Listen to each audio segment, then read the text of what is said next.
In this video, I'm going to show you how to download and install DirectX for Windows 10 or 11. Now, the first thing we need to do is head on down to the search bar and search for run. With this now open, you want to type DX, D-I-A-G, short for DX Diagnostics, and then press OK. The DirectX diagnostic tool may take a few seconds to open up, so don't panic if you run the command and it doesn't instantly pop up. Now here in the main system tab at the very bottom, it says DirectX version DirectX 12. We do this at the very beginning to firstly see whether we have any older version of DirectX 12 installed. And by benchmarking this, we can go check later on in the video to see whether we fix the issue if it is showing DirectX 11 for you. So all we need to do is close that. And next we want to head down to the search bar and type in check for updates. Typically, DirectX will always be shipped and kept up to date, assuming you keep your Windows up to date itself. So as you can see, although I have DirectX 12 installed,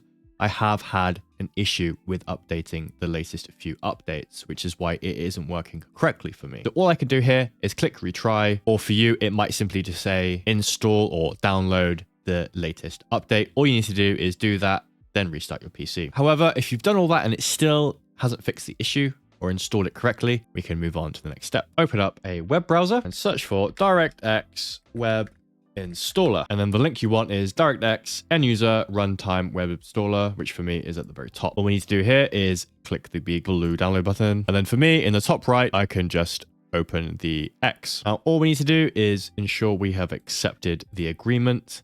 And then on the next page, untick install the Bing bar. It's not 2002. We do not need search bar installers within our web browser. Click next, wait for that to install, and then click finish. Now to finish this up, we go back to our search bar, search for run, and again, type in DX, D-I-A-G. This will likely be pre-filled if you've already done this step before. Then press OK. Again, same as the beginning. Under the system tab, look at the very bottom and see whether DirectX 12 is there for you or not. If this helps, please consider giving it a like. Thanks very much for watching, and I'll see you in the next one.